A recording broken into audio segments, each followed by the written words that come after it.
And we are live. It's Dr. J here in the house. Today I'm going to do a quick chat on a various topic we'll go over in just a second, and then we'll open it up for a Q&A.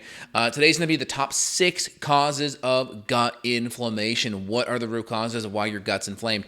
First one's going to be gluten. Gluten is going to be a big one. Gluten increases gut permeability. When your gut's more permeable, undigested foods, undigested bacteria compounds, casein, gluten, other additives can get into the bloodstream, can create more stress, more inflammation, and that's one of the biggest autoimmune triggers. So gluten, and we can kind of put other food allergens like casein and other inflammatory refined sugars and junky fats in that category. Number 2 is going to be infections. Infections can be things like parasites. It could be bacterial overgrowth, SIBO. It could be fungal overgrowth. It could be H. pylori. And of course, there's lots of different parasites like we talked about. These things are going to create stress on your gut. Your gut, essentially, that's where the enteric nervous system sits. So the more stress you put on your enteric nervous system through inflammation in the gut, more gut permeability, it's going to stress out your adrenals. It's going to make it hard for you to get into the parasympathetic nervous system state, which is going to help with digestion, enzymes, acids, and to make it harder for you to break down food, can create further SIBO, further acid reflux, further digestive issues. And again, the more inflammation and stress we have in our gut, the more our immune system and our IgA levels drop, which then makes us prone to more infections down the road. So the more compromised we are, the more prone we are to infections at a later date. And so typically we have some level of stress, poor digestion, weakened immune response, and then now we're open up to deeper infections down the road. All right, number 2. Number 3, it kind of dovetails with that. Low enzymes, low acid, low bile salt support. Not enough of those digestive secretions to break down these foods. We don't have enough good acids and enzymes and bile salts. One, these compounds have an antimicrobial effect, so they make it harder for bad microbes to grow. Number 2, they help us to break down a lot of these foods so we can assimilate, digest, and absorb and utilize them. So really important. And then number 3, if we don't break foods down, they tend to rot, putrefy, ferment. That's going to be a problem. Number 4 is going to be antibiotics. Antibiotic exposure is going to be a big thing. That's going to, one, wipe out a lot of the good flora. It's going to create rebound overgrowth with bad bacteria and bad fungus, and that can create more stress in the gut. Antibiotics also have known side effects of affecting mitochondria and creating a lot of oxidative stress, and then that can create a whole host of other energetic issues. And then, of course, you can create superbugs taking it too much, and it makes it harder to wipe out other microbes in the future. Number five, I would say, are going to be bad fats. So we have like food allergens, but you have a lot of inflammatory fats, lots of refined, junky fats. The more we increase our omega-6, bad omega-6, refined omega-6, kind of bad fats, omega-6 trans fats are in this category. That's going to increase inflammation. That's going to increase inflammation. I would say after that is acid blocking medication. Acid blocking medication is going to be another big one. If we don't have good digestion and we don't break down our food, that's going to create more inherent gut stress over time. We need to break down our protein, ionize our minerals so we can absorb and assimilate and utilize them. And I would say after that would be like NSAIDs. Like a lot of your anti-inflammatory NSAIDs, they have known side effects of affecting the liver, lowering glutathione, and also thinning out the gut lining. So NSAIDs can definitely be a stressor on the gut and make you prone for ulcerations, etc. And H. pylori is also connected to ulcerations too. So looking at everything, foods, gluten, junky fats, infections, poor digestion, poor HCl, poor enzymes, and then of course, some of the medications like the NSAIDs, etc. So I gave you about 5 or 6 different things there that are one of the big driving factors of gut inflammation. Now, how can we test for gut inflammation? Number 1 is clinically, do you have gut symptoms? Do you have pain? Do you have irritation? Do you have any bowel motility, excessive bloating? Do we have any reflux? Do we have any gut symptoms? Are we constipated? Are we moving our bowels every day? Number 1. Number 2, do we have increases in calprotectin? Do we have immune marker imbalances like IgA is excessively high or low? Do we have lower elastase markers? Do we have really like a lot of bloating or burping or excessive flatulence after meals? These are all really good clinical and diagnostic markers that something could be at bay. And of course, do we have an infection? If we have a history of bacterial overgrowth, a SIBO breath test, parasitic infections, H. pylori issues, then we know that we're going to have gut inflammation for sure. All right, let me open it up to a couple of questions here. All right. What do you think of fermented cod liver oil? Any brands you recommend? Yeah, I think fermented cod liver oil is good. I mean, you're going to have some vitamin K, you're going to have good fatty acids, and of course, you'll get some probiotics out of the fermentation. There's a couple of good brands out there, but I think good quality cod liver oil is great. My son gets cod liver oil every day. Grace writes to Dr. J, there was a child that I know I've been working with, an occupational therapist, but he has issues with body awareness. Is the best way. I can't describe it. For example, it takes him a while. Is there a question, though? Let me see. He has problems bringing it to his fingers, and his eyes are closed. He also eats mostly carbs and sugars, and he's a really picky eater. Wondering how nutrition, possible gut infections could be related to impaired motor complexes. Yeah, I mean, anytime you have increased gut inflammation, anytime you inflame the gut, you're going to make it harder to absorb nutrition. Anytime you have leaky gut and gut inflammation, you're going to potentially create inflammation in the brain. So the first thing you can do is drop the inflammation, make sure digestion's good, and increase nutrient density. That's the best thing you can do. Ashley writes in, Dr. J, what if ACTH and cortisol are elevated? That's not Addison's, right? Because cortisol is up too. So ACTH is going to be like the stimulator that stimulates cortisol to go up. So in Addison's, they're going to do like an ACTH stim where they actually increase ACTH with a medication. And then typically, if it's Addison's, then cortisol continues to stay low. So if cortisol goes up with ACTH stimulation, then that wouldn't be Addison's. Which brands of nut milks do you recommend after AIP? You can look. There are a couple out there that are some decent ones that have some guar gum and some things like that in there. So you have to just see how sensitive you are. Coconut milks. I think Native Forest has one that's guar gum free. And there's also tiger nut milks, which I think are also AIP approved. I would look on a couple of the AIP blogs. They go into it a little bit better than I do, but those are a couple. I do some that have some guar gum in it because I'm not that sensitive to those, but some people are, and you have to just, you can do the Native Forest one for the coconut that I just mentioned. Hope it helps. How do you get rid of bacterial and fungal issues? Take a look at some of my podcasts on the topic, but you want to test and make sure you know what you're actually going after. And there's specific herbs that we'll use, whether it's GI Clear 1 or 3 or 6 or 4. It just depends. Sherry writes in, hey, Sherry, Dr. I forgot to ask you ways to improve my gum health. So first thing you can do is you can do some oil pulling, 5 or 10 minutes, coconut oil, flush it around your mouth.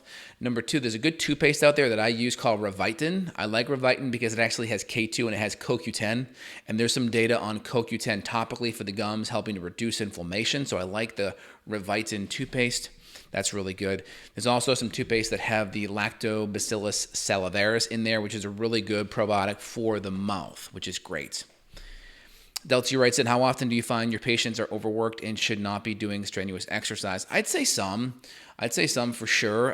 It just depends. Patients, most of the time that come in to see me are already really educated and have already kind of dealt with that. But if we're doing exercise that we're feeling more fatigued afterwards and it's not energizing us and we can't emotionally repeat it and we're feeling beaten up the next day, we really have to adjust the frequency, intensity, and duration on that.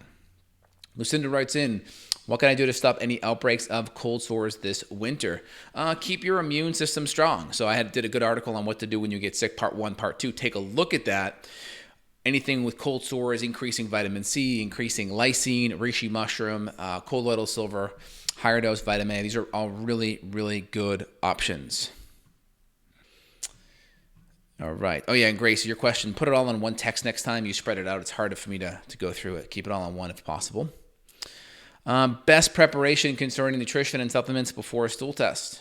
Just your typical diet that you're on. You know, if you're on a autoimmune or low FODMAP template, just stay with what you're doing. I think that's great. As long as it's good, nutrient dense, anti-inflammatory, and low toxin, that is wonderful.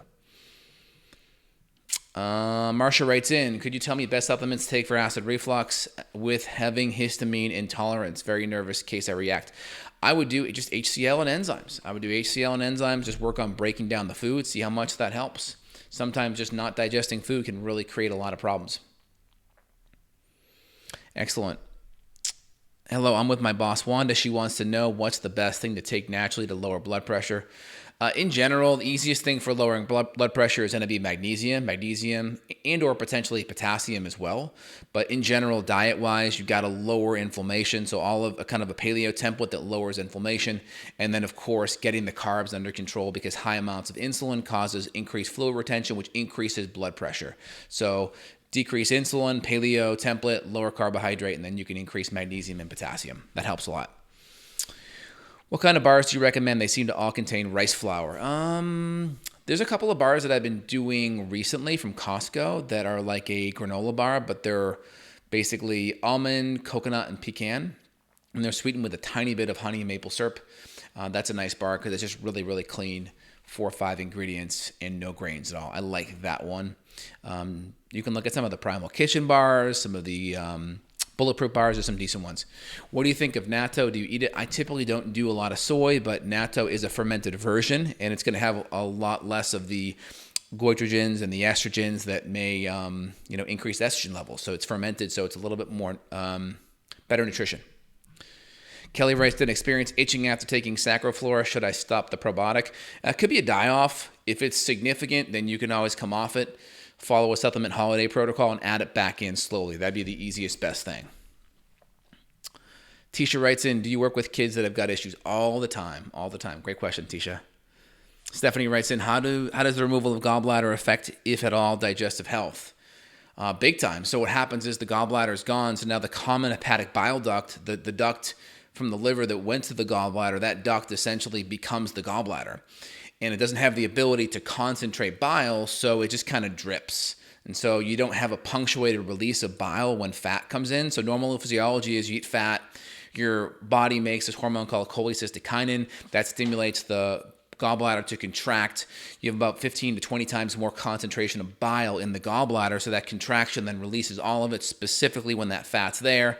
Now when the gallbladder is removed, you have that bile just dripping. You have no concentration and you have no real good timing of it being excreted. Does that make sense? So not having a gallbladder is kind of a big deal.